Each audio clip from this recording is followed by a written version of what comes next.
বাংলাদেশে এবং বাংলাদেশের বাইরে পৃথিবীর বিভিন্ন প্রান্তে যেখান থেকে চ্যানেলে দেখছেন আপনাদের সকলকে সাদর আমন্ত্রণ তৃতীয় মাত্রা দেখবার জন্য। সাম্প্রতিক নানা বিষয় নিয়ে আলোচনার জন্য আমার সঙ্গে স্টুডিওতে রয়েছেন আমার বায় বসা আছেন বাংলাদেশ জাতীয়তাবাদী দল বিএনপির ভাইস চেয়ারম্যান সাবেক সংসদ সদস্য শামসুজ্জামান দুদু, এবং আমার ডানে রয়েছেন বাংলাদেশ জাসদের সাধারণ সম্পাদক এবং সাবেক সংসদ সদস্য নাজমুল হক প্রধান। স্বাগত আপনাদের দুজনকে তৃতীয় মাত্রায়। আওয়ামী লীগ নেই, আওয়ামী লীগের কার্যক্রম স্থগিত, অনেকটা নিষিদ্ধের মতো। জাতীয় পার্টিকে নিষিদ্ধ করবার চাপ তৈরি করবার চেষ্টা হচ্ছে এবং সেটাকে ঘিরে কিছু কিছু ইনসিডেন্টও ঘটেছে অনাকাঙ্ক্ষিত। এবং এরপরে কি আসলে, কেননা ওই আওয়ামী লীগের দোসর দালাল তাদের যারা রাজনীতি করেছেন নিষিদ্ধ করতে হলে তো একটা জাতীয় পার্টির পরে হয়তো দেখা যাবে 14 দল যারা করেছে বা আওয়ামী লীগের সঙ্গে যারা বিভিন্ন সময় নির্বাচনে ছিল।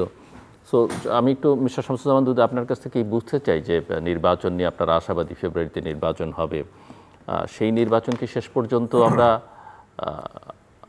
এমন একটা নির্বাচনের দিকেই আপনারা যাচ্ছেন যে নির্বাচনটা শেখ হাসিনা আগে 3টা নির্বাচন করেছে কিন্তু আপনারা নিজেদের ঘাড়ে দায়টা নিলেন না, কিন্তু নির্বাচনটা ওই একই রকম হলো এবং তার আলটিমেট ফলাফল দেশের জন্য, পলিটিক্সের জন্য, এমনকি বিএনপির জন্য কি দাঁড়াতে পারে? মানে আওয়ামী লীগ বাইরে রেখে নির্বাচন করা, শুধু আওয়ামী লীগ না, এখন তো কথা উঠছে জাতীয় পার্টিকে বাইরে রাখতে হবে। জাতীয় পার্টির পরে আমি নিশ্চিত যারা এই দাবিটা তুলছেন তারা বাকি যারা ছিলেন ছোটখাটো 14 দল সবই বাইরে থাকবে আর কি। জি, আপনাকে ধন্যবাদ। আমি পরিষ্কার করে বলি যে আমি এবং আমার পার্টির স্ট্যান্ড হচ্ছে রাজনীতি নিষিদ্ধ করা না। যেমন জনাব শেখ মুজিবুর রহমান সাহেব সকল দলকে নিষিদ্ধ করে বাকশাল গঠন করেছিলেন, এটা একটি ভুল সিদ্ধান্ত বলে আমরা মনে করি, যার প্রেক্ষিতে 15ই আগস্টের পরিণতির পরে 7 নভেম্বর 75-এর আমরা তখন 7 নভেম্বরের পক্ষে, সিপাহী জনতার অভ্যুত্থানের পক্ষে, এবং এর মধ্যে দিয়ে জিয়া রহমান সাহেব বলা যায় কার্যকর রাজনীতিতে আসেন। 71-এর মুক্তিযুদ্ধ তিনি স্বাধীনতা ঘোষণা করছেন, কিন্তু তারপর আবার চাকরিতে ফিরে গেছিলেন। এই যে 7 নভেম্বর পরবর্তীতে আমাদের কিন্তু একটি রাজনৈতিক সিদ্ধান্ত যে শহীদ জিয়া রহমান বহুদলীয় রাজনীতির প্রতিষ্ঠার অগ্রনায়ক, শেখ মুজিব একদল করেছিলেন। 24-এর গণঅভ্যুত্থানের প্রেক্ষিতে আমরা মনে করি যে এই দেশবাসী আওয়ামী লীগ বা আওয়ামী লীগের শাসন, অপকর্ম এবং তাদের সহযোগিতাকে প্রত্যাখ্যান করেছে। এটা ব্যাপারে কোনো কেউ দ্বিমত করবে এটা আমার কাছে মনে হয় না। কিন্তু আপনার যে প্রশ্নের প্রেক্ষিতে আগামী নির্বাচনে যেমন 3টা গত নির্বাচন আওয়ামী লীগ সুকৌশলে ভোটের নামে একটা তামাশা করছে এবং বিএনপি এবং আন্দোলনমুখী দলগুলোকে বাইরে রেখে কৌশলে সে নির্বাচনটা করে নেওয়ার চেষ্টা করেছে এবং সেই ক্ষেত্রে আমরা সবাই জানি হয়েছে। এর সঙ্গে ভারত সহ আওয়ামী লীগ বা আওয়ামী লীগারদের মিত্র যারা তারা সমর্থন দিয়েছে এবং নির্বাচনকে অভিনন্দিত করেছে। কিন্তু আমরা জানি যে এটা কোনো গণতন্ত্রের সপক্ষের ভূমিকা না। আরও বড় প্রমাণ হচ্ছে 5ই আগস্ট 24-এর গণঅভ্যুত্থান, তার প্রমাণ। এখন কি হবে, প্রশ্নটা এরকম থাকতে পারে। ইতিমধ্যেই সরকার আওয়ামী লীগকে তার কার্যক্রম নিষিদ্ধ করেছে বিচারের আগ পর্যন্ত। আওয়ামী লীগকে নিষিদ্ধ করেছে এমন কিন্তু আমার জানা নাই। কার্যক্রমকে নিষিদ্ধ না, কার্যক্রম নিষিদ্ধ মানে তার কোনো অ্যাক্টিভিটিস নাই, সেটাই নিষিদ্ধ। এবং একই সঙ্গে নির্বাচন কমিশন সেটা ফলো করেছে যে তার নিবন্ধন স্থগিত রেখেছে। কিন্তু এবং আইনগতভাবে নিষিদ্ধ করবার জন্য যে প্রক্রিয়াটা শুরু করা দরকার এমন কোনো প্রক্রিয়া শুরু হচ্ছে বলে আমি জানি না, আপনাদের জানা আছে কি? অধিকাংশ রাজনৈতিক দল মনে করে গণঅভ্যুত্থানের সপক্ষে যে আওয়ামী লীগের বিচার হওয়া উচিত। যেমন শেখ হাসিনার গণহত্যা, লুণ্ঠন, অপশাসনের বিচারের আশা করেছে, দাবি করেছে এবং বিচার শুরু হয়েছে। কিন্তু আওয়ামী লীগ নামে একটি রাজনৈতিক দলের এটা হয় নাই। তার সঙ্গে যে 14টি দল অর্থাৎ 13টি দল এবং জাতীয় পার্টি কৌশলে বাইরে থাকলেও আসলে তারই প্রক্রিয়াকে অনুসরণ করেছে, তাদের কি হবে? আমার কাছে মনে হয়েছে জনগণ কর্তৃক প্রত্যাখ্যাত। আমার যে একটু ইন্টারাপ্ট করি, এরপরে আর হয়তো করব না। আপনি অপরাধ ধরেন দুর্নীতি করা, চুরি করা, লুণ্ঠন করা, হত্যা করা, অগ্নিসংযোগ, এইসব অপরাধের তো আপনি শাস্তি আছে, তাই না? কিন্তু আপনি একজনের বা আমি আপনার চাটুকারিতা করলাম, চামচামি করলাম, আপনার একটা অনৈতিক কাজে মৌখিকভাবে সমর্থন দিলাম বা রাজনৈতিকভাবে, কিন্তু আমি কোনো অ্যাকশানে গেলাম না, তার কি কোনো বিচার হয়? আইনের মধ্যে ফেলতে পারবেন আপনি? এটা তো যদি আইন নাও থাকে, নতুন করে আইন আপনাকে করতে হবে। তাহলে তো শেখ হাসিনা তো অনেক আইনে করে করে আপনাদেরকে ফাঁসিয়েছে, অন্যদেরকে ফাঁসিয়েছে, অনেক কিছু করেছে। আমি যেটা মনে করি, যদি আপনি এই 54 বছরের একের মাথায় যান, বাংলাদেশ যখন মুক্তিযুদ্ধ স্টার্ট হয়েছে, তারপরে এই যে এখন জামাত ইসলাম বাংলাদেশ, তারা কিন্তু সেই সময় একটা বাংলাদেশের বিপক্ষে অবস্থান নিয়েছিল এবং সেই অবস্থানে সশস্ত্র একটি ব্যাপার ছিল। সেখানে মুসলিম লীগ অথবা অন্যান্য যেসব ইসলামী দল ছিল তারাও বিরোধিতা করেছে, কিন্তু তাদের অধিকাংশ ক্ষেত্রে সশস্ত্র না, রাজনৈতিক বিরোধিতা ছিল, যে কারণে মুসলিম লীগের বিচার করা, নিষিদ্ধ করা এইসব প্রশ্ন সামনে আসেনি। যেভাবে জামাত ইসলাম বাংলাদেশকে কি বলা যায় সমালোচনার মুখে মুখে আসছে, তার বিচার করা, গণহত্যার সঙ্গে সম্পর্ক, নৃশংসতা, তো এটি কিন্তু পরবর্তী সময়ে তাকে নিষিদ্ধ করা হয়েছে এমন ঘটনা না, কিন্তু জামাত ইসলাম ছিল, কিন্তু কার্যক্রমে নানান ধরনের প্রতিবন্ধকতা ছিল, তার নিবন্ধনটা বাতিল হয়েছিল। সে কিন্তু জামাতের নামে অন্যের কাছ থেকে প্রতীক নিয়ে নির্বাচন করেছে। সেই ক্ষেত্রে আমার কাছে মনে হয় যে অবস্থার প্রেক্ষিতে যতক্ষণ আপনি বিচার না করবেন ততক্ষণ পর্যন্ত নিষিদ্ধর কার্যকারিতা কতটুকু আছে এটা একটা ব্যাপার। আর জাতীয় পার্টি আমার কাছে এখন মানে নিষিদ্ধ করা, বাতিল করা, এই যে প্রসঙ্গগুলো আন্দোলন করছে তরুণরা, তাদের ইয়েতে সরকারের পদক্ষেপ একেবারেই শূন্য এই ক্ষেত্রে, বিশেষ করে জাতীয় পার্টি 14 দল তো আর আলোচনার বাইরে, তাদের নিয়ে কেউ কিছু আলোচনা করে। আমি মনে করি যে কোনো জিনিস জনগণের মুখোমুখি করানো, অর্থাৎ তারা এমনি, কিন্তু আমি মনে করি মানে এরশাদ সাহেব 90-এর গণ-অভ্যুত্থান, এই যে আমাদের প্রধান ভাই আছে এখানে, সেই সময় আমরা ছাত্র রাজনীতিতে যেভাবে তাকে গণ-অভ্যুত্থানের মুখোমুখি করে পতন ঘটাইছি, তারপরেও কিন্তু তাকে নিষিদ্ধ করা হয় না, সেই ইলেকশন করেছে, জেলে থেকেছে, সেখান থেকে ভালো সংখ্যক আসন পেয়েছে। এখন আমি তার সঙ্গে তুলনা করছি না, জাতীয় পার্টির যে ভূমিকা আরেকটা, এবং জাতীয় পার্টিকে কিন্তু তখন সবার মতো সমান সুযোগ দেওয়া হয়নি, তারপরে জাতীয় পার্টি নির্বাচন করতে দেওয়া হয়েছে।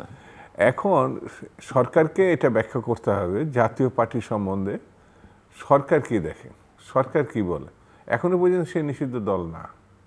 যেমন ধরেন আমি বুঝি না যে জাতীয় পার্টিকে তো নিষিদ্ধ করেনি, কার্যক্রম স্থগিত করেনি, জাতীয় পার্টির নেতাদের বিভিন্ন জায়গায় আমরা বক্তৃতা টুক্তিতেও দিতে দেখি, বিভিন্ন অনুষ্ঠানেও তারা যান, কিন্তু সরকার যখন সংলাপ করছে রাজনৈতিক দলের সঙ্গে, এবং জাতীয় পার্টি একটা নিবন্ধিত রাজনৈতিক দল, জাতীয় পার্টিকে সেখানে ডাকা হচ্ছে না। আমার প্রশ্ন হচ্ছে যে সেটা কেন ডাকা হচ্ছে না? তাহলে আপনি কার্যক্রম আওয়ামী লীগের সঙ্গে তারটাও করতেন, বা অন্যান্য পার্টির ক্ষেত্রে তাই করতেন, সেটা কেন হচ্ছে না? এবং আমি এটাও বুঝি না যে 32 নম্বরের বাড়ি ভাঙতে হবে 6 মাস পরে, কেন ভাঙা হলে সে সময় ভাঙলে কেউ কিছু হয়তো বলতো না, মানে একটা আবেগ বা হয়তো একভাবে অ্যাকসেপ্টেবল হয়ে যেত, কিন্তু 6 মাস পরে আপনি কেন ভাঙতে হচ্ছে? এতদিন পরে, 1 বছর পরে এসে কেন জাতীয় পার্টির বিরুদ্ধে কথা বলতে হবে? কেন শুরুতে এই আলোচনাটা হলো না? এটা আমার বিবেচনায় এক ধরনের রাজনৈতিক দৈন্যতা। তাৎক্ষণিক ঘটনাটা আমরা সেই প্রেক্ষিতে সিদ্ধান্তটা আমরা জানাতে পারছি না, কিন্তু ধারাবাহিকভাবে যখন এটা চলতে চলতে, এমনকি তরুণরাও সেই সময় এটা নিয়ে অত উচ্চগ্রামে ছিল না আমার কাছে মনে হচ্ছে। এখন তরুণরা অথবা তরুণদের দল বা তরুণ নির্ভর যেসব প্রতিষ্ঠান আছে, তারা যেভাবে কথা বলছে এখন, তখন কিন্তু এটা বলেন। আপনি যেটা যেমন বলেন যে 32 নম্বর কেন 6 মাস 8 মাস পরে ভাঙতে হবে, এখন কেন জাতীয় পার্টিকে এই মুখোমুখি করতে হবে, এবং করলেও সরকার তো তাদের, আমাদের ডক্টর ইউনূসের একটা কথা আমার খুব বারবার মনে হয় সেটা হচ্ছে কর্তারা যারা আমার নিয়োগকর্তা তারা বললে আমি পদত্যাগ করব। তার মানে নিয়োগকর্তারা যা বলবে তিনি তা সেই মতো চলবেন। আইন আছে কি নেই, সংবিধানের মধ্যে অথবা জনগণ আছে কি নাই, অথবা জনগণ আছেন কি নাই। আমি ডক্টর ইউনূস সাহেবের এই যে মানে নিয়োগকর্তাদের দাসত্বের মনোবৃত্তির যে প্রকাশ, এটা আমার কাছে এক ধরনের ভয়াবহ ঘটনা বলে মনে হয়। এটা আমার কাছে আইনের শাসন, গণতন্ত্রের উত্তরণ, নির্বাচন এগুলো জনগণ কর্তৃক, এবং এই দেশটা জনগণ কর্তৃক তৈরি হয়েছে। মুক্তিযুদ্ধকে আপনাকে মানতে হবে, মুক্তিযুদ্ধকে শ্রদ্ধা করতে হবে। আপনি যত বিতর্কে নিয়ে যান না কে কি করছে কে করছে, সেই জন্য মুক্তিযুদ্ধকে আপনি বাদ দিয়ে কারণ এটা তো ভোটাধিকার তো মত প্রকাশের স্বাধীনতার সঙ্গে সম্পর্কিত। মানুষ কি চায় সেটাই দেখতে হবে এবং সেটা ভোটের মধ্য দিয়ে প্রতিফলিত হবে। এবং মানুষ যদি ক্ষমতায় আপনি আমি পছন্দ করি আর না করি জামাতকেও নিয়ে যায়, আপত্তি করবার তো কোনো সুযোগ নেই। আপনি আবার প্রক্রিয়ার মধ্য দিয়ে তাকে বাইরে নেবেন। একই কথা তো সকল রাজনৈতিক ক্ষেত্রে প্রযোজ্য হওয়া উচিত আমি বলে মনে করি। আসছি আপনার কাছে মিস্টার নাজমুল্লাহ প্রধান। ধন্যবাদ দুদু ভাইকে, আপনাকে, দর্শক শ্রোতাকে। বিষয়টা হচ্ছে যে আসলে নতুন করে আমরা ওই এবিসি শিখতেছি আর কি রাজনীতির। বাংলাদেশে আমরা জানি গণতন্ত্র বা ডেমোক্রেসি পৃথিবীতে এই আধুনিক রাষ্ট্র যে আসছে এটা ডেমোক্রেসির উপরে, গণতন্ত্রের উপরে অন্য কোনো ব্যবস্থা নেই যে ব্যবস্থা জনগণকে ভালো শাসন দিতে পারে। এবং সেই কারণে ডেমোক্রেসি শাসন ব্যবস্থা হিসেবে দীর্ঘায়িত হয়েছে, দীর্ঘজীবী হয়েছে বা চলতেছে। আমরা শেখ হাসিনাকে কেন উৎখাত করলাম? উনি গুম করতো, উনি খুন করতো, উনি টাকা পাচার করছে, এই সামগ্রিক কাজগুলি করছে। ফলে শেখ হাসিনার উচ্ছেদ চাইছি, পতন চাইছি, এবং সত্যি সত্যি এটা হয়েছে। এখন তার বিচার চাই, লুটপাটকারীদের বিচার চাই সামগ্রিকভাবে, অ্যাজ এ হোল সুষ্ঠু আইনের ভিত্তিতে তাদের বিচার চাই এবং নিশ্চিহ্ন করতে চাই। রাজনীতিটা একটা আর্ট অফ কম্প্রোমাইজ, তাই না? আমাকে তো এই সমাজে চলতে হলে তো সামগ্রিক ভিন্ন মতকে নিয়ে চলতে হবে, এটাই ডেমোক্রেসি।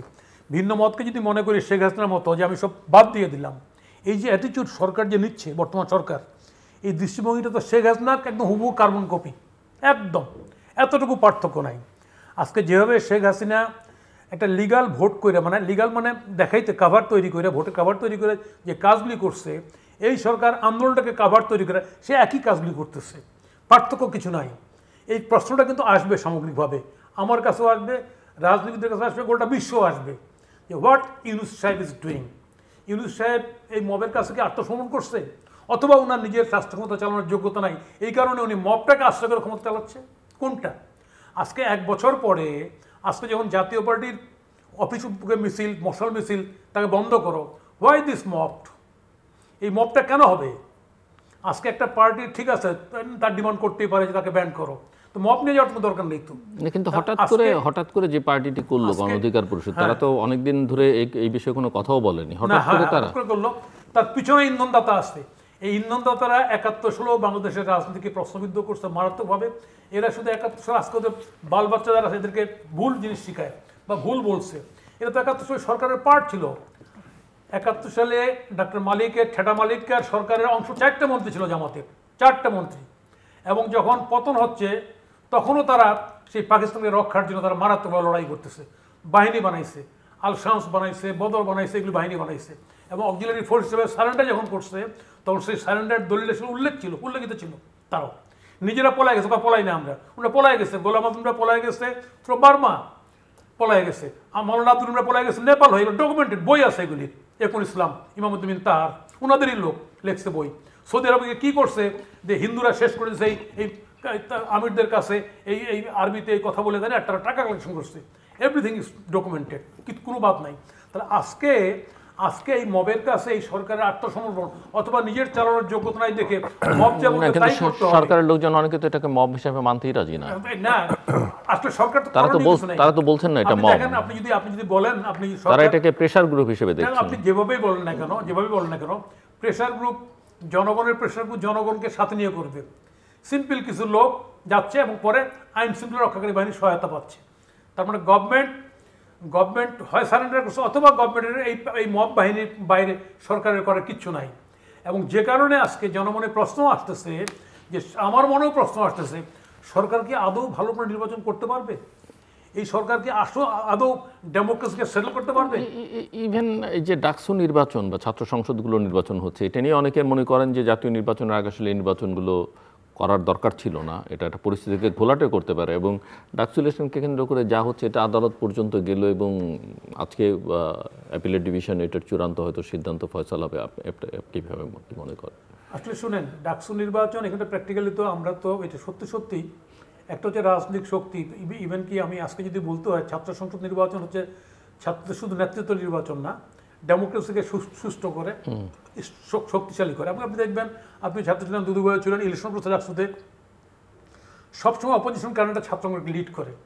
কারণ কেন করে? কারণ তারা জাতীয় অঙ্গনকে ব্যালেন্স করে, ভারসাম্য রক্ষা করে।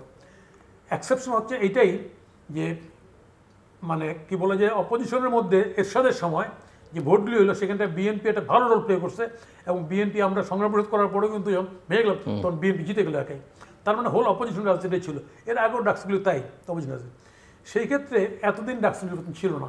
ছাত্ররা they became tools of the government, রাষ্ট্রের প্রশাসনের যন্ত্র হিসেবে তারা ব্যবহৃত হয়েছে।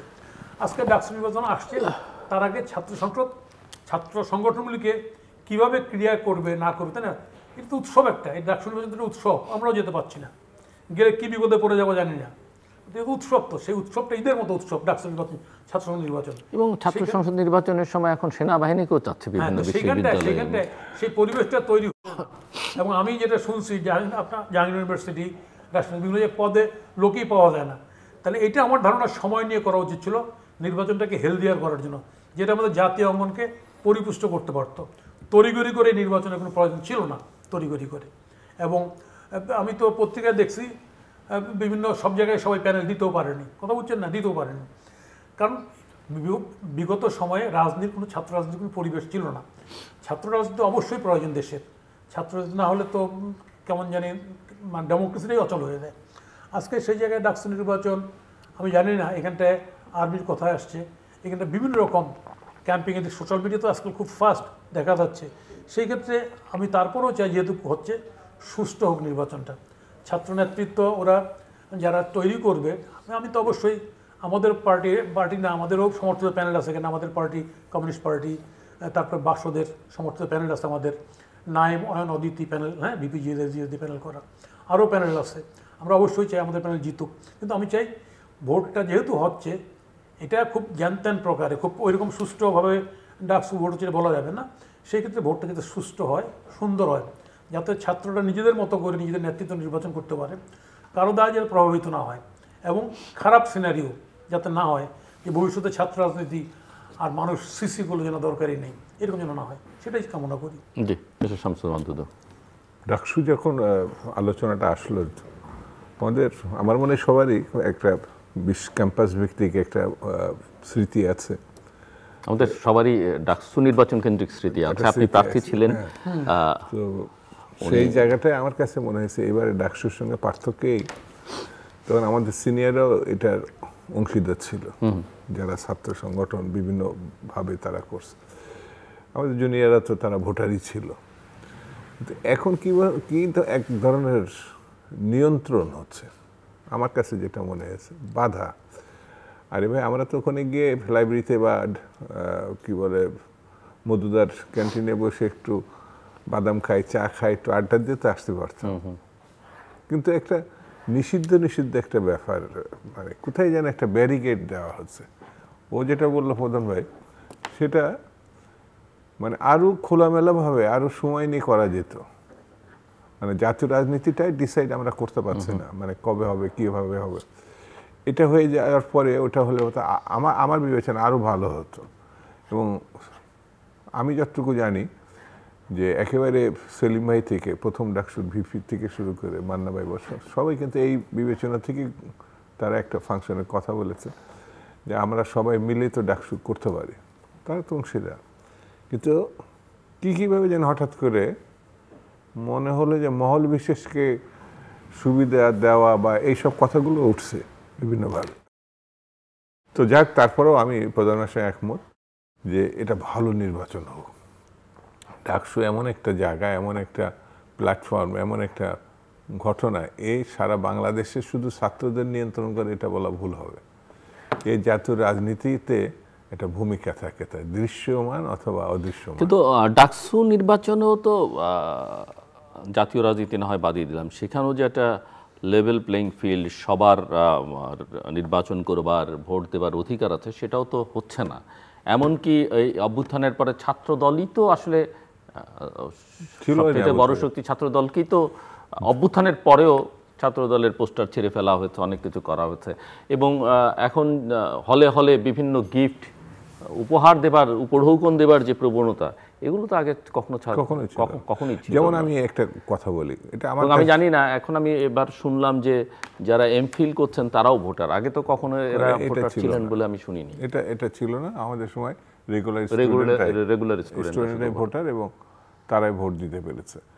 এখন নানান কায়দায় কয়েক হাজার ভোটারকে ভিন্ন পথে সংযোগ করা হচ্ছে, এটা মানে আলোচনার অবকাশ ছিল, কিন্তু হঠাৎ করে জানে, আর যেমন আপনার কাছে আমি জানলাম এটা। আরেকটা আমার ঘটনা ফেসবুকে আমার কাছে, সোশ্যাল মিডিয়াতে আসছে, পত্রপত্রিকাতেও আসছে।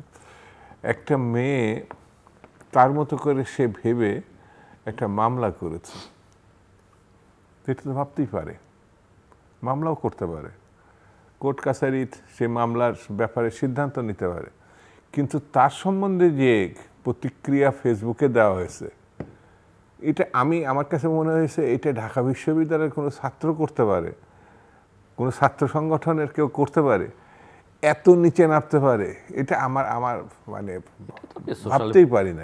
আমি ডাকসুর ভিপি প্রার্থী ছিলাম, সোশ্যাল মিডিয়াতে গেলে প্রধান যেই যাবেন, ছাত্র সংগ্রাম পরিষদের প্যানেলের সঙ্গে আমাদের কত ফাইট হচ্ছে, ঢাকা বিশ্ববিদ্যালয়ে তা না তো, কিন্তু আবার হৃদ্যতাও হচ্ছে, কিন্তু এই ধরনের শব্দ কোনো সময় ওই সময় কেউ ব্যবহার করছে। রুচির এত দুর্ভিক্ষ, রুচির দুর্ভিক্ষ মানে ভয়াবহ দুর্ভিক্ষ, মানে আমার কাছে মনে হয়েছে এটা একটা চিহ্নিত শক্তি। এই শক্তিটা আমাদের সময় ওইভাবে প্রকাশ্যে ওইভাবে রাজনীতি খোলামেলা করতে পারেনি, ফলে ওদের চরিত্রটা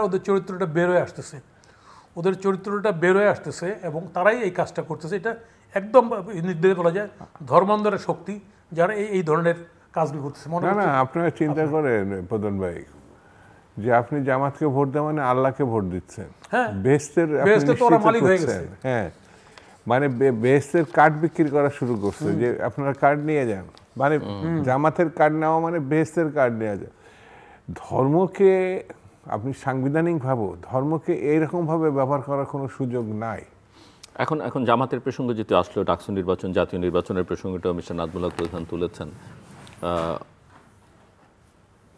জামাতের সর্বশেষ সভায় যেই বক্তব্য এলো সেটা হচ্ছে যে জুলাই সনদের আইনি বাস্তবায়ন ছাড়া নির্বাচন করা ঠিক হবে না, এবং একই সঙ্গে তারা বলছে যে পিআর পদ্ধতি ছাড়াও আগামী জাতীয় সংসদ নির্বাচন করা যাবে না। এই দুটোকে নিয়ে, এবং এটা মাত্র একদিন আগে একেবারে নতুন একটি প্রসঙ্গ। যেমন আমি বলি, জুলাই এই যে 24-এর যে অভ্যুত্থান, এটা আমাদের ইতিহাসে একটা মহান ঘটনা, রাজনৈতিক ইতিহাসে গণঅভ্যুত্থান এটা প্রথম না। এই বাঙালি জাতি গোষ্ঠী পাকিস্তান আমলে 69 গণঅভ্যুত্থানের নেতৃত্ব কিন্তু এই ছাত্র সমাজই দিয়েছে। 90-এর গণঅভ্যুত্থানে তো আমরা নিজেরাই অংশগ্রহণকারী, নেতৃত্ব দেওয়ার এ প্রধানভাবে আছে, আমরা এটা শুরু করছিলাম, তারা শেষ করছে। আর জুলাই আমরা যেসব ছাত্র সংগঠন প্যাট্রোনাইজ করছে, তারা এটা 16 বছর 17 বছর ধরে তৈরি করছে, বিভিন্ন রাজনৈতিক দল, শ্রমিক সংগঠন, প্রধান দল করছে, কিন্তু সর্বশেষ 1 মাসের যে লড়াইটা, অকাতরে প্রাণ দেওয়া আমাদের ছেলেমেয়েরাই দিছে, এটার সঙ্গেও কিন্তু জাতীয় রাজনীতির ভূমিকাটা ছিল। এ ব্যাপারে কোনো ইয়ে নেই, আমি তাদের রুহের মাগফিরাত কামনা করি। কিন্তু সংবিধানের উপরে আরেকটা সংবিধানের মানে ভাব নিয়ে চাপিয়ে দেওয়া, অর্থাৎ জুলাইয়ের আইনগত বিষয়টি আপনি নির্ধারণ করবেন সংবিধানের থেকেও গুরুত্বপূর্ণভাবে, এটার সঙ্গে আমি একমত না। আমি জুলাইয়ের ঘোষণাকে শ্রদ্ধা করি।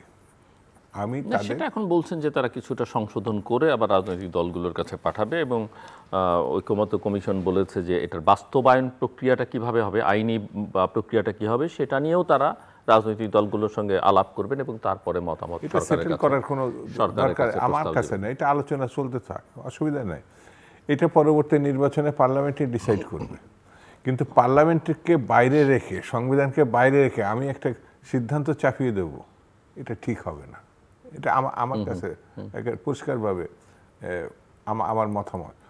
এটা খুবই গুরুত্বপূর্ণ হবে পরবর্তী পার্লামেন্টের উপরে এটা ছেড়ে দেওয়া। আমি এটা রেডি করে দিতে পারি, কিন্তু সেটি না করা পর্যন্ত নির্বাচন হবে না এবং ঘোষণায় এটা একটি রাজনৈতিক দল বা দুটো রাজনৈতিক দল এনসিপি তারা তাদের রাজনৈতিক কর্মসূচিতে অংশগ্রহণ করতে পারে, কিন্তু এটি ব্যারিকেড দিয়ে আমি নির্বাচন করতে দেব না। এবং পিআর পদ্ধতির কথা খুব জোরে পিআর পদ্ধতি এটা তো একেবারে আমাদের রাজনৈতিক নির্বাচন ব্যবস্থায় একেবারে নিউ কনসেপ্ট আমার কাছে। তো সেটিও তারা উত্থাপন করছে, ভালো নির্বাচন ব্যবস্থায় তাদের নতুন চিন্তা প্রণয়, সেটাও রাজনৈতিক কর্মসূচির অংশ করতে পারে। তারা যদি জয়লাভ করে নির্বাচনে ক্যাম্পেইনে নিয়ে যেতে পারে। যেমন আমি একাধিক জায়গায় বলেছি, যেমন শেখ মুজিবুর রহমান সাহেব যখন ৬৬-তে ৬ দফা দেন রাজনৈতিক কর্মসূচি, অধিকাংশ বিরোধী রাজনৈতিক দল বিশেষ করে বামপন্থীরা এই ৬ দফার বিরোধিতা করেছে। আওয়ামী লীগের ভেতরেই তো ৬ দফা, আওয়ামী লীগই বিরোধিতা, আওয়ামী লীগের ক্ষেত্রে ছাত্রদের উনি ব্যবহার করছেন। তো ওই ৬ দফায় উনি জনগণের সামনে নিয়ে গেছেন।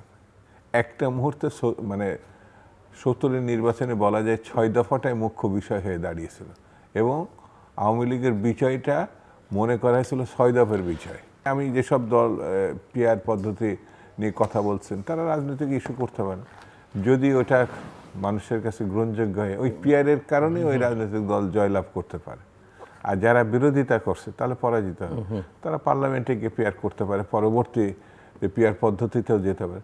কিন্তু অন্যের মাথায় কাঁঠাল ভেঙে খাবে, এটা কখনো তো গ্রহণযোগ্য না। বাংলাদেশের রাজনীতির ইতিহাসে আমার কর্মসূচি অন্যরা প্রতিষ্ঠা করবে এই দৃষ্টিভঙ্গি হলে এটা ফ্যাসিজমের আরেকটি অংশ হয়ে দাঁড়াবে। এটা না হলে এটা করব না। অন্তর্বর্তীকালীন সরকারের সংবিধানে হাত দেওয়ার কোনো সুযোগ নাই। আর সাংবিধানিকভাবে এই পদ্ধতি আনতে হলে সংবিধানের গুরুত্বপূর্ণ একটি ব্যাপার আছে, সেই ব্যাপার মীমাংসা করার আগে আরেকটা দাবি তারা করছেন যে এই নির্বাচনটাকে গণপরিষদের নির্বাচন করতে হবে। এটা তো ওরা এমনি তরুণ যারা এই কথাটা বলছেন, তো সেকেন্ড রিপাবলিক আর যারা ৭১-এর মুক্তিযুদ্ধ এবং স্বাধীনতা মানতে পারেনি তারা মনে করে দ্বিতীয় স্বাধীনতা, এই ধরনের নানান ঘটনা রাজনৈতিক বিশ্লেষণ আছে। তা আমার কাছে মনে হয় এইগুলো বাদ দেওয়া।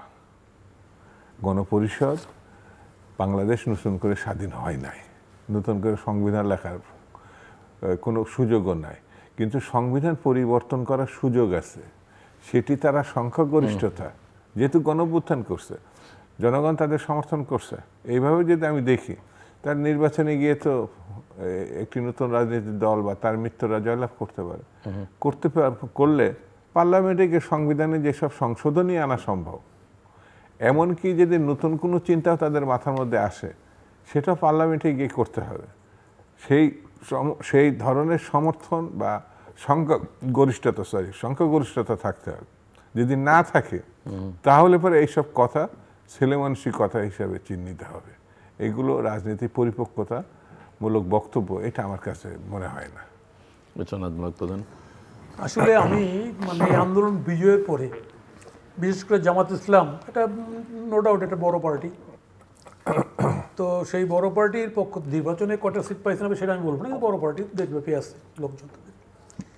আমার ধারণা তারা জনগণকে ফেস করতে ভয় পাচ্ছে। ভয় পাওয়ার কারণে তাদের অ্যাক্টিভিটিগুলি, তাদের কার্যক্রমগুলি এই আন্দোলনকে কালিমালিপ্ত করছে। এটা বুঝবে যারা আন্দোলনটা করেছে, যারা ছাত্ররা বুঝবে। এটা কেমন? যেমন ধরেন এই জামাত প্রথমে বললো, সারা দেশে মিটিং করে বেরোলো, তারা প্রার্থী ঘোষণা করে বেরোলো, বললো যে না স্থানীয় সরকারের ভোট ছাড়া আগে আমরা ভোট করবো না, আগে স্থানীয় সরকার লাগবে। এখন ওই স্থানীয় সরকারে ওইটা আর বলে না, কিন্তু আর সব জায়গায় প্রার্থী ঘোষণা করে দিচ্ছে। এখন বলে কি তাদের যে তাকে লাগবে, হঠাৎ করে কি পিআর লাগবে, পিআর ছাড়া ভোট করবে না। তাহলে জামাত তো এই আন্দোলন যে স্পিরিটটা, সেই স্পিরিটটাকে, চেতনাটাকে নষ্ট করে দিচ্ছে। ভিন্ন কোনো এজেন্ডা আছে, যে এজেন্ডা এখনই জনসমক্ষে তারা প্রচার বা প্রকাশ করতেছে না। অবশ্যই ভিন্ন এজেন্ডা আছে তাদের, না হলে এইভাবে আলোচনার শেষ পর্যায়ে এখন কয় যে পিআর লাগবে ভোট করুন, ওইখানটা একবার তোলা নেই কিন্তু পিআরের কথা। তাহলে এই যে কথাগুলি তুলে বলতেছে, কি বলতেছে যে হ্যাঁ আপনারা কি গণপরিষদের ভোট করেন, এক্সিস্টিং কনস্টিটিউশনের শপথ নিয়ে গণপরিষদ ভোট কেন করবো? আর আমরা এখানে রেফারেন্ডামের, আমরা একটা রেফারেন্ডাম তো আমরা 2-3টা রেফারেন্ডাম হয়েছে, আমরা জানি রেফারেন্ডামের পরিণতি কী হয়। এই যে 90 সালে যে আমরা যে আন্দোলন বিজয়ের পরে পার্লামেন্টারি পলিটিক্সে সুইচ করার পর যে রেফারেন্ডামটা হইলো, তা আমরা ছাত্রনেতারা মনে করলাম সবাই যেটু দেখতে যাই ভোট হচ্ছে কোথায় কোথায়। তো আমরা গেছি সেগুন বাগিচা, যে আসেন আপনারা ভোট দিয়ে যান ওই জায়গায়। লোক তো নাই, কারণ লোক জানে কি হবে, লোক পার্টিসিপেট করবে না। ফলে আপনি রেফারেন্ডাম করলে যেটাই করেন না কেন, লোক জানে কি হবে, ফলে লোক যাবে না। এটা হচ্ছে বাংলাদেশের বাস্তবতা। তা আমি সেখানে বলতে যাচ্ছি, জামাতের মতো একটা পার্টি এখানটায় কেন এই শিফটিং, ওয়াই? আজকে বাংলাদেশে আমরা জানি এই সরকারটা চলতে পারছে না, চালাতেও পারছে না। সরকারটা মব দিয়ে পরিচালিত হচ্ছে, মব দিয়ে পরিচালিত হয়ে ওইখানটায় আইন শৃঙ্খলা রক্ষার বাহিনীকে পাঠাচ্ছে। নিজের কোনো ক্যাপাসিটি নেই সরকারটার।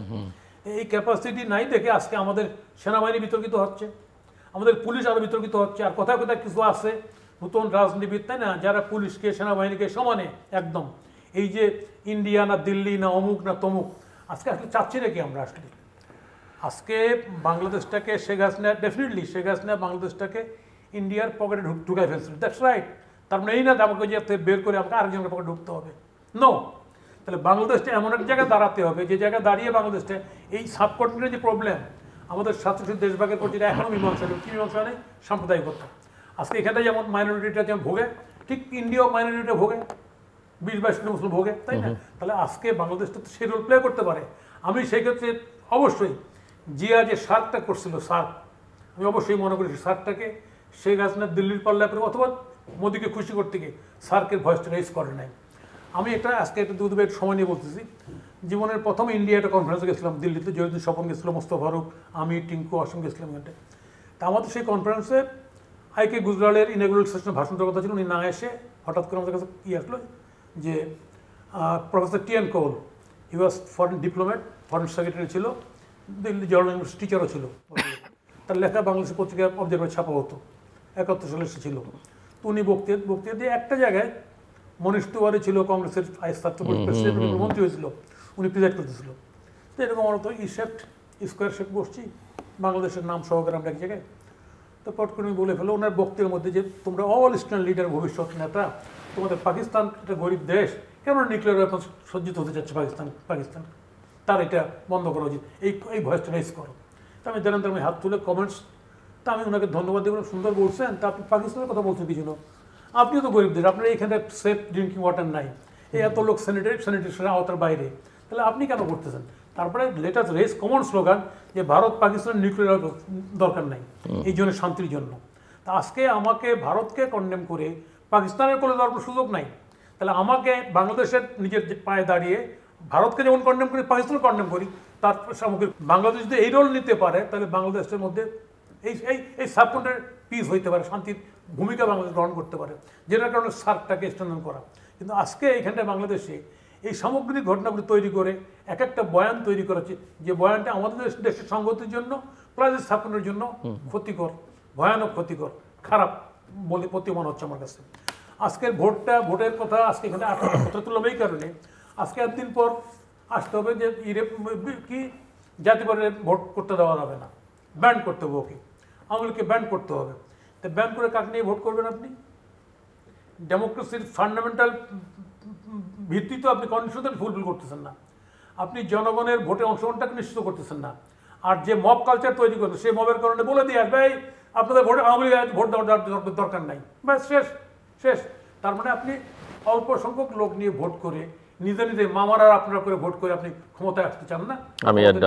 নো, এটা বাংলাদেশ গোটা বিশ্বের কাছে এটা এমন নিন্দিত হবে যে পরিণতি আমরা দেখেছি পলায় গেছে, তার থেকেও খারাপ পরিণতি অপেক্ষা করতেছে, এবং দেশটা 12 না 13টা বেজে যাবে, 12 এমনি বেজে গেছে।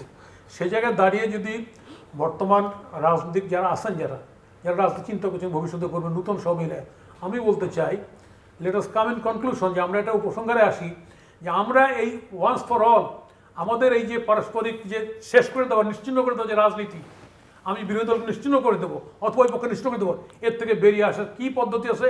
এর জন্য গ্র্যান্ড কনভেনশন হতে পারে, ডায়ালগ হতে পারে সবার মধ্যে, তারপর সেটেল করতে পারে, তাতে করে বাংলাদেশটা বেঁচে যাবে, আমরাও বেঁচে যাবো। না হলে এই পাল্টাপাল্টির জায়গায় গ্রামের লোক কয় নাওয়ের উপর গড়ি, গড়ির উপর নাও, এটা হয়। ফলে আজকে মজা নেওয়ার কোনো সুযোগ নেই। শেখ হাসিনাও খুব মজা হয়েছিল যে আমি তো আর কে থাকবে না, আমি শেষ করে দিয়ে যাবো, বুঝতেছে ঠেলাটা, তাই না? ফলে আমি সেই জায়গাটায় বলতেছি যে আসেন ডেমোক্রেসি এই কারণে সবার জন্য রাস্তা উন্মুক্ত করে দিচ্ছে সেটেলমেন্ট করার জন্য। আসলে আমরা সেই রাস্তা ধরি। মিস্টার দুদু, কেমন নির্বাচন হতে যাচ্ছে এরকম একটা ধারণা মিস্টার প্রধান দেবার চেষ্টা করছেন, কিন্তু আমার আপনার কাছে প্রশ্ন, নিশ্চয়ই আপনি ওনার কথার প্রেক্ষিতেও কথা বলবেন, নির্বাচন ফেব্রুয়ারিতে হবে তো? এটা খুব কঠিন প্রশ্ন করছেন আপনি। এই প্রশ্নটা সর্বক্ষেত্রে আছে। প্রধান উপদেষ্টা ডক্টর ইউনূস সাহেব যখন বলছেন যে এবার সামনে যে ইলেকশন, এটা ঐতিহাসিক একটি ইতিহাসের সেরা নির্বাচন হবে, এরপরও এবং ডক্টর মোহাম্মদ ইউনূসকে যখন প্রধান উপদেষ্টা করা হয়েছে তখন তাকে ডেকে এনে অপেক্ষা করছে 4 দিন ধরে। কোনোদিন নির্বাচিত গণতান্ত্রিক পার্টিও এই 4 দিন বসে থাকে না। তারা সংসদ দলের মিটিং ডাকে, তারা নেতা নির্বাচন করে। তার প্রতি এই সমর্থনটা আমাদের ছিল, দেশবাসীর ছিল, ছাত্রদের ছিল। এখন তার কথার পরেও, তিনি আশ্বস্ত করার প্রতিশ্রুতি দেওয়ার পরেও এই জিজ্ঞাসাটা কিন্তু তারপরেও আসছে। মানে এই যেমন ফেব্রুয়ারিতে, 26শে ফেব্রুয়ারিতে নির্বাচন হবে বারবার বলার পরেও, যদিও তারিখ দেওয়া হয়নি, হবে তো। আমি আমার ঘনিষ্ঠজন, যেসব আত্মীয় স্বজন, বন্ধু বান্ধব অথবা পথচারীর কাছেও যখন হঠাৎ দেখা হয়, সালাম দেওয়ার পরে বলে, ভাই একটা কথা জিজ্ঞাসা করি, কি নির্বাচন হবে তো? আমার কেন ফেব্রুয়ারিতে বলা হয়েছে? বলছে বারবারই তো বলা হয়। এখনো আমার এই ফেব্রুয়ারির পরে তো আর বলা হয়নি, নিশ্চিতভাবেই হবে। এই যে মানে ভোটের প্রতি আগ্রহ মানুষের, এটা আজন্ম বলবো, এটা বাংলাদেশি মানুষের কাছে এই ভোটের প্রতি তাদের বিশ্বাস, তারা তাদের আস্থা রাখতে চায়, তাদের প্রার্থী পছন্দের দল, পছন্দ মার্কাকে ভোট দিতে চায়। কিন্তু সরকারের নানান সুবিধা সুযোগ থাকার পরেও আপনি লক্ষণীয় বিষয় দেখেন, সেনাবাহিনী ডিসেম্বর বলেছেন, সেনাপ্রধানকে আমি ধন্যবাদ দিব, তার বিরুদ্ধে নানান ধরনের কথা বিভিন্ন মহল থেকে বলা হয়েছে, এখনো বলা হচ্ছে। কিন্তু তিনি এমন একটা ব্যক্তি, কোনো রাজনৈতিক দল বলার আগে, সরকার বলার আগে তিনি বলেন ডিসেম্বরে, অর্থাৎ একেবারে শুরুতে কিন্তু এই কথাটা বলছে। প্রতিটি রাজনৈতিক দলও ডিসেম্বরকেই টার্গেট করে কথা বলেছেন, কিন্তু সরকার প্রধান মানে সরকারের ভিতরে যারা উপদেষ্টা তারা বলেছে শেষ কথাটা তিনিই বলবেন, মানে ডক্টর ইউনূস। তো ইউনূস সাহেব প্রথমে জুন, ডিসেম্বর থেকে কম সংস্কারে ডিসেম্বর, বেশি সংস্কার কম বেশি, তারপরে এপ্রিল। আমার কাছে মনে হয়েছে তার শুরু থেকেই এক ধরনের নির্বাচনের বাইরে থাকার একটা প্রবণতা কাজ করছে। যদি পরিস্থিতি এখন সেই দিকে নাই, এখন তিনিই চাচ্ছেন আমার ধারণা একটা নির্বাচন করে নির্বাচিত সরকারের কাছে দেওয়া। কিন্তু সেই কিন্তুটা কি, উনি যদি নতুন কোনো চিন্তা ভাবনার মধ্যে যান, এখন যে পরিস্থিতি এসে দাঁড়িয়েছে, যারা নির্বাচনের বিরোধিতাই করছে তারা গণতান্ত্রিক আন্দোলনে ছিল, কিন্তু ভোটের বিরোধিতা করতে গেলে যে কোনো ইস্যু নিয়েই, ও পিআর বলেন বা জুলাই সনদ বলেন, যে কোনো ইস্যু নিয়ে যদি ভোট এটা ঠিক না করে করবো না, তাহলে হাসিনাকে তাড়ালেন কেন? এই প্রশ্ন সামনে এসে যাবে। কারণ হচ্ছে হাসিনাকে আপনি তাড়াইছেন, ভালো নির্বাচন হয়নি, মানুষ ভোট দিতে পারে না। তো এখনো যদি ভোটই হবে না আদৌ, তাহলে ঘটনাটা তো অন্যদিকে মোড় নেবে। সেই বিবেচনার থেকে আমরা মনে করি, যেমন আমরা ছাত্র রাজনীতি যে সময় করেছি, তখন আমরা সফল কি ব্যর্থ আমরা জানি না, আমরা দৃঢ়তার সঙ্গে গণতান্ত্রিক অবস্থানের সপক্ষে কাজ করছি বিভিন্ন জায়গা থেকে। আমরা সুযোগ পাওয়া মতো ডাকসু নির্বাচন করেছি। তো এখন জাতীয় নির্বাচনে যেসব রাজনৈতিক দল আমার কাছে মনে আছে, আমি সহ প্রধান ভাই একটা রাজনৈতিক দলের প্রধান, অন্যতম প্রধান। তো এখন আমি ব্যক্তিগত মনে যে এই দৃঢ়তার সঙ্গে যদি ফেব্রুয়ারি কোনো কারণে অতিক্রম করে, তাহলে যেসব সংকটের মুখোমুখি দেশ হবে সেটা সামাল দেওয়া কঠিন হবে। এই জন্যে আরেকটু বলে দিই, এই সেনা বাহিনী, পুলিশ, আইনশৃঙ্খলা বাহিনী যারা সমালোচনা করছেন, সমালোচনা করতে পারেন, কিন্তু এমন আত্মঘাতী সমালোচনা করা উচিত না। এই সমালোচনা যেন আমাদের উপরে বুমেরাং হয়ে না ফিরে আসে, এদিকে আমি বলবো যে নজর রাখা দরকার। এটা হলো আমার কথা। সেনাবাহিনী সর্বশেষ আমি বলি, সর্বশেষ ভূমিকাতে আপনাকে পক্ষে গেছে, তখন সেনাবাহিনী ভালো। সেনাবাহিনী ডিসেম্বরে নির্বাচন করতে চায়, অন্যরা ফেব্রুয়ারিতে করতে, সেই জিনিসও বিবেচনায় আসলাম। একটুখানি মানে এদিক ওদিকে হলেই আমি তাদের বিরুদ্ধে টার্গেট করব, এটা ঠিক হবে না। জি, একটা বিষয় হচ্ছে যে আমরা উত্তরাধিকার সূত্রে ব্রিটিশ আমল থেকে তো এই প্রশাসন পেয়েছি আমরা, ধরুন তারপর পাকিস্তান, তারপর বাংলাদেশ, তাই না? প্রশাসনের কিন্তু ওইভাবে দেখেন 71 সালে প্রশাসনের ম্যাক্সিমাম সেখানে চাকরি করছে, কিন্তু দেশ স্বাধীনের পর কিন্তু প্রশাসন চালিত পাকিস্তানের রাজাকে ট্যাগ দেওয়া কিন্তু হয় নাই। কিন্তু এবারই প্রথম নতুন করে পুলিশ সুযোগ পাইলে, এটা পুলিশ আওয়ামী লীগের পুলিশ সুযোগ পাইলে প্রশাসন এটা, তাই না? এই যে ঘটনা, এটা কিন্তু আসলে দেশটার অস্তিত্বকে সংকটের মুখে ফেলে দিচ্ছে, যেটা দুদু ভাই যেটা বলছে ক্লিয়ারলি, তাই না? যে এইভাবে বলা, এটা এমন একটা জিনিস পরিস্থিতি তৈরি করা হচ্ছে যে আসলে আমাদের এগুলো আর ফাংশন করবে কিনা। আজকে আমরা তো জানি প্রশাসনে, পুলিশে বা এইসব জায়গায় ক্ষমতায় কে আসবে তারা খুব দ্রুত নিজেদের অবস্থান পরিবর্তন করে তাদের সঙ্গে, হ্যাঁ এটাই নিয়ম, এটাই তারা করে, সব এটাই করে, এটাই হওয়া উচিত। আপনি দেখেন 75 সালের পরে যখন জিয়া ক্ষমতায় আসলো, খুব দ্রুত আপনার যেগুলো নিয়ে অনেক ক্রিটিসিজম হয়েছে, যে এই যে মহিউদ্দিন আলমগীর বড় সিএসপি ছিল, উলসি জগন্নাথপুর প্রকল্প করছে না জিয়ার সময় সাকসেসফুলি, পিএইচডি এটাই নিয়ম, কারণ সে তো রাষ্ট্রের প্রজাতন্ত্রের কর্মকর্তা, তাই না? তো সে প্রজাতন্ত্রের কাজই করবে।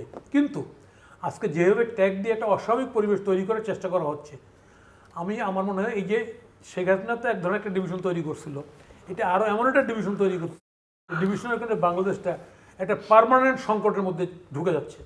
এবং যে পার্মানেন্ট যে সংকট, যে নৈরাজ্য তৈরি হবে, এর থেকে বাংলাদেশে কিন্তু একটা মানে কি বলা যায়, একটা গৃহবিবাদের মতো গৃহযুদ্ধ তৈরি হয়ে যেতে পারে, যেটা দেশের স্বাধীনতার সার্বভৌমত্বকে প্রশ্নবিদ্ধ করে, ক্ষতি করবে। তখন আজকে বাইরে যারা আমাদের শত্রু আছেন তারা মুসকে হাসবেন, মজা নেবেন। পৃথিবীর বহু দেশ এই সংকটে পড়ে আছে, কিন্তু আমরা নতুন না, পৃথিবীর অনেক দেশ তাকালে আমরা দেখি এই সংকটে পড়ে আছে। আমাদের বাহিনী গিয়ে, আমাদের দেশের বাহিনী গিয়ে সেখানে শান্তিরক্ষী বাহিনী হিসেবে সেখানে সার্ভিস দেয়। বলে আমরা বাংলাদেশের লোক, আমরা যারা এগুলি বুঝি জানি, তাই না, তাদের তো অবশ্যই সন্তর্পণে পা ফেলা উচিত। ক্রাইসিস হয়েছে আমাদের। আজকে আমি যদি বলি 47-এর পরে মহাত্মা গান্ধী মারা যাওয়ার পরে এত বিতর্ক ছিল বল্লভভাই প্যাটেল এবং নেহরুর মধ্যে, তারপর দুজন হাত রেখে যে না, যে এখন তো আর উনি নাই, এবং এটা মাউন্টব্যাটেনে এই টিচিংটা ওদেরকে দিচ্ছে। আমি আজকের এই সংকটে, হ্যাঁ এখানটায় শেখ হাসিনা চলে বেগম খালেদা ওনার সামনে উনি খুব প্যাশনেটলি উনি কথা বলছে, যাতে কোনো বিশৃঙ্খলা না হয়। রাজনীতিবিদটা ফলো করা উচিত। তো আপনি দেখেন নির্বাচন ফেব্রুয়ারিতে? না, নির্বাচন তো আমরা অবশ্যই চাই, না চাওয়া তো আলাদা কথা, আপনি দেখেন কি না সরকারের যেরকম ছেলে খেলা, যেরকম কথাবার্তা, তাই না? এখন নির্বাচনের আগে উনি ব্যান্ড করবে, উনি 3 পার্টির বৈঠক ডাকেন, হোয়াট হি ওয়ান্টস। তার এই কার্যক্রম তো সন্দেহজনক। তো কাকে সন্তুষ্ট করতে চান উনি? দেশবাসীকে কি করতে চান উনি? তাহলে এই সরকারের সামগ্রিক কার্যক্রম আমার কাছে মনে হয়েছে ডেমোক্রেসিটাকে কালিমালিপ্ত করতেছে। ডেমোক্রেসি যেটা ভালো জিনিস, উৎকৃষ্ট জিনিস, শাসন ব্যবস্থা, সেটাকেই কালিমালিপ্ত করতেছে বলে আমরা মনে করতেছি। এই জায়গায় আমি রাজনৈতিক শক্তি হিসেবে সমস্ত দলকে বলবো, আপনারা সতর্ক হন। সরকারের এরকম রং এর মধ্যে পা দেওয়া উচিত না। আজকে আমাকে ডাকছে বলেই আমার সঙ্গে কথা বলছিল, আমি মনে করলাম যে ঠিক আছে, আমাকে যতই ডাকুক, ওনার কথা বলার জায়গা ভিন্ন আছে, এটা ইতিমধ্যে দেশবাসী বুঝে যে কথা বলার ভিন্ন জায়গা আছে, যেখানে কথা বলার সিদ্ধান্ত নেয়, এবং সেই সিদ্ধান্ত জনগণের পক্ষে নাও যেতে পারে। ইতিমধ্যে আমরা তার অনেকগুলি আমাদের কাছে উদাহরণ আছে। তার ফলে আমি এই বর্তমান এই সংকটে আমরা চাই আমাদের এই ন্যাশনটার, আমাদের বহুত কষ্টের এই বাংলাদেশটা হঠাৎ করে হয় নাই, অনেক লড়াই সংগ্রাম করে পৃথিবীতে বাংলা নামের একটাই দেশ, বাঙালির একটাই দেশ, সেটা বাংলাদেশ। সেই বাংলাদেশ নিয়ে ছিনিমিনি খেলা হোক, বহিঃশক্তির সুযোগ পাক, আমরা নিশ্চয়ই সেটা চাই না। রাজনৈতিক শক্তিসমূহের সঙ্গে আলোচনা করে একটা বাস্তবিক পদক্ষেপ এটা আমরা চাই, এবং সেই কারণেই নির্বাচনটা চাই। জি, শামসুজ্জামান দুদু, ক্লোজিং রিমার্কস। আমার কাছে মনে হয়েছে যে সর্বশেষ গণঅভ্যুত্থানের প্রেক্ষাপট যাই থাক, আপনি স্বৈরতন্ত্র থেকে গণতন্ত্রে উত্তরণের একমাত্র পথ হচ্ছে নির্বাচন, এর কোনো বিকল্প নাই। এখন সেই নির্বাচনটা যদি আমরা করতে ব্যর্থ হই, তাহলে বুঝতে হবে স্বৈরতন্ত্রের পতন হলেও তার থেকে আমরা এখন রেহাই পাইনি। যে আপনি এই সচিবালয় বা যারা বাংলাদেশের আমলাতন্ত্র বলে সব, আপনি সবাইকে টার্গেট করে যদি কামান দাগা শুরু করেন, তাহলে আপনি কি করছেন এটা আমার কাছে প্রশ্নবোধক। কারণ এরা সরকারি কর্মকর্তা, এরা চাকরিজীবী, ত্রুটি বিচ্যুতি থাকে। যদি কোনো রকম মামলা মকদ্দমের ঘটনা হয়ে থাকে যেটি আইন শৃঙ্খলার ব্যাপার, সেটি আলাদা কথা। আদারওয়াইজ তারা তো সরকারকে মেনেই চলবে। যখন কিন্তু মামলাও তো আবার ঢালাও মামলা, গণহারে মামলা, এবং তার মধ্যে সরকারি কর্মকর্তাদের ঢুকিয়ে দেওয়া হচ্ছে। আমি বলি, আমার কাছে মনে হয়েছে মবের মতো একটি ব্যাপার, যে আমাদের ভালো ভালো আইনজীবী থাকা সত্ত্বেও, রাজনীতিবিদ থাকা সত্ত্বেও এই যে ঘটনাগুলো হয়েছে, এও এক ধরনের চাঁদাবাজির একটা অংশ হিসাবে আমার কাছে মনে হয়েছে। ঢালাও ভাবে যাদের দিয়ে সুবিধা আদায় করা। সব থেকে বড় কথা হচ্ছে সব কিছুর মীমাংসা একটা জায়গায় নিয়ে যেতে হবে, সেটা একটি নির্বাচিত সরকার প্রতিষ্ঠা করতে হবে, যারা হাতটা চতুর্দিকে মানুষ। আমি ভোট দিয়ে একজনকে প্রার্থী করলে আমি তো তার কাছে বারবারই যাব যে আপনি এই রাস্তা করলেন না, আপনি এই মন্দির মসজিদ করলেন না, আপনি শিক্ষা নিয়ে কথা বললেন না, আমাদের সুযোগ সুবিধা নিয়ে কথা বললাম না। এই কথা বলার তো এখন সুযোগ নাই, জবাবদিহিতা মানে দাবি করার তো কোনো সুযোগ নাই। আইন শৃঙ্খলার যে পরিস্থিতি, যেমন আমি একদিন যদি ঢাকা শহরে বা বড় বড় শহর যেগুলো আমাদের আছে, সেগুলো যে ট্রাফিক ম্যানরা খালি ঘুমায়, এই শহরে চলবে না তো। তো এরা খারাপ না ভালো, সের থেকেও বড় ধরে এতে প্রয়োজন আছে আমার। তো ত্রুটি থাকলে সংশোধন করে নেওয়া। আর ওই সর্বশেষ কথাটি হচ্ছে, নির্বাচন করলেও হবে না, নির্বাচনটা হতে হবে গ্রহণযোগ্য, নির্বাচনটা হতে হবে বিতর্কমূলক। নির্বাচনে অংশগ্রহণটা আমি যাদেরকে পছন্দ করি না কোনোভাবে, তাকে আমি দাঁড়াতে দেব না, তাকে আমি বাদ দেব, তাহলে আপনি আবার ওই গত 3টি যে নির্বাচন হয়েছে তার পক্ষভুক্ত হবেন বলে আমার কাছে মনে হয়েছে। নির্বাচন, গণতন্ত্র এগুলো হচ্ছে যদি মানতে হয় প্রতিপক্ষকে, ভিন্ন মতাদর্শকে, ভিন্ন চিন্তাকে আপনাকে অ্যাকসেপ্ট করতে হবে, আর জনগণকে বিশ্বাস করতে হবে। জনগণ যার হাতে দায়িত্ব দেয় তারা মালিক দেশের, সেখানে মীমাংসা আছে বলে আমি মনে করি। মিস্টার নাজমুল হক প্রধান, শেষ কথা। কথা তো প্র্যাকটিক্যালি অনেক সংগ্রামের পরে এই দেশটা একটা জায়গা পেয়েছিল। আমার খারাপ লাগছে এই জায়গাটাই, শঙ্কিত এই জায়গাটাই জনগণ, যে এত বড় একটা আন্দোলন, এতগুলি শহীদের পরে জনগণ তার কাঙ্ক্ষিত লক্ষ্যে পৌঁছাতে পারবে না শুধুমাত্র সরকারের খামখেয়ালির কারণে, এটা মেনে নেওয়া যায় না। আমি মনে করছি বর্তমান সরকার এক্ষেত্রে দায়িত্বহীনতার পরিচয় দিচ্ছে। সরকার নিজস্ব কোনো ভিশন নাই, নিজস্ব কোনো রূপকল্প নাই, এই কারণে সরকার মব দিয়ে পরিচালিত হচ্ছে। এবং যে সরকার মব দিয়ে পরিচালিত হয়, সেই সরকারের পক্ষে একটা ভালো নির্বাচন করা আদৌ কি সম্ভব? এই প্রশ্নটা জনগণ করছে, প্রতিনিয়ত করছে। আমি এলাকায় যাই, আমি 5 তারিখে যাবো, তাই না, করছে, সমস্ত জায়গায় করছে। দর্শক অনুষ্ঠানের শেষ প্রান্তে আমরা সামাজিক যোগাযোগ মাধ্যম ফেসবুক, এক্স এবং ইউটিউবে রীতিমতো লাইভ স্ট্রিম হচ্ছে, আপনারা দেখতে পারেন। টেলিভিশনের পর্দায় দেখতে না পারলে যে কোনো সময় যে কোনো স্থান থেকে ইউটিউবে রীতিমতো চ্যানেলটি সাবস্ক্রাইব করেই পর্ব বা পুরনো পর্বগুলো আপনারা দেখতে পারেন। মিস্টার নাজমুল হক প্রধান এবং মিস্টার শামসুজ্জামান দুদু, অসংখ্য ধন্যবাদ এই আলোচনায় অংশ নেবার জন্য। দর্শক, দুজন রাজনৈতিক কথা বলছিলেন, দুজন সংসদে ছিলেন, ছাত্র রাজনীতিতে নেতৃত্ব দিয়েছেন, এবং একই সঙ্গে যে অভ্যুত্থান নিয়ে আমরা এত কথা বলছি, এরকম অভ্যুত্থানের নেতৃত্বের সঙ্গেও তারা যুক্ত ছিলেন। কিন্তু 24-এর অভ্যুত্থানের পরে নিঃসন্দেহে 24 আমাদের ইতিহাসের একটা অন্যতম অধ্যায়, কিন্তু এর পরে আমরা যা দেখছি, অন্য অভ্যুত্থানগুলোর পরে আসলে এই দৃশ্যের সঙ্গে আমরা পরিচিত ছিলাম না। সব কথার মূল কথা যেটা ওনারা বলবার চেষ্টা করছেন, যে পারস্পরিক নিষিদ্ধকরণের যে রাজনীতি, সেটা বন্ধ করতে হবে। কাগজে কলমে রাজনীতিকে নিষিদ্ধ করা যায়, কিন্তু রাজনীতিকে মুছে ফেলা যায় না। এবং যেহেতু আমরা গণতন্ত্রের জন্য লড়াই করেছি, দেশটাকে গণতান্ত্রিক দেখতে চাই, আমরা সিদ্ধান্ত গ্রহণের ভারটা আসলে জনগণের হাতেই ছেড়ে দিতে হবে। কে ভালো কে খারাপ সেটা জনগণ সিদ্ধান্ত নেবে। নিশ্চয়ই যে কোনো রাজনৈতিক দলের অধিকার আছে অন্যকে খারাপকে খারাপ বলা, বা ভালোকে তিনি খারাপ বলতে পারেন তার রাজনৈতিক কৌশলের স্বার্থে, কিন্তু সিদ্ধান্ত গ্রহণের সর্বোচ্চ ক্ষমতা, সর্বময় ক্ষমতা কিন্তু জনগণের হাতে ছেড়ে দেওয়া উচিত। যা কিছু হচ্ছে, ডেমোক্রেসিকে বা গণতন্ত্রকে কালিমা যুক্ত করা হচ্ছে, একে কালিমা মুক্ত করতে হবে। এবং তার জন্য আমার টেবিলের দুপ্রান্ত থেকে দুজন অতিথি বলছেন যে নির্বাচনের কোনো বিকল্প নেই। প্রশ্ন, নির্বাচন হবে তো ফেব্রুয়ারিতে, তার চাইতে বড় প্রশ্ন হলো যে নির্বাচন তো হবে কিনা, মানে নির্বাচনের মতো হবে কিনা। নির্বাচন বলতে কি বোঝায়? নির্বাচন বলতে বোঝায় যেখানে মানুষ তার মতামত স্বাধীনভাবে প্রকাশ করতে পাবে এবং তার প্রতিফলন ফলাফলে থাকবে, অবাধ হবে, সুষ্ঠু হবে, নিরপেক্ষ হবে, অংশগ্রহণমূলক হবে, অন্তর্ভুক্তিমূলক হবে, এবং আন্তর্জাতিক একটা মানও নির্ধারিত আছে যে কোনটাকে ভালো নির্বাচন বলা যাবে, কোনটা ভালো নির্বাচন বলা যাবে না, সেরকম একটা নির্বাচন। কিন্তু এখনও পর্যন্ত মনে হচ্ছে যে সেই নির্বাচন থেকে বাংলাদেশ আসলে অনেক অনেক দূরে, এবং এটা বোধহয় এখন কল্পনার বিষয় হয়ে দাঁড়িয়েছে, যেটা হওয়া উচিত ছিল না।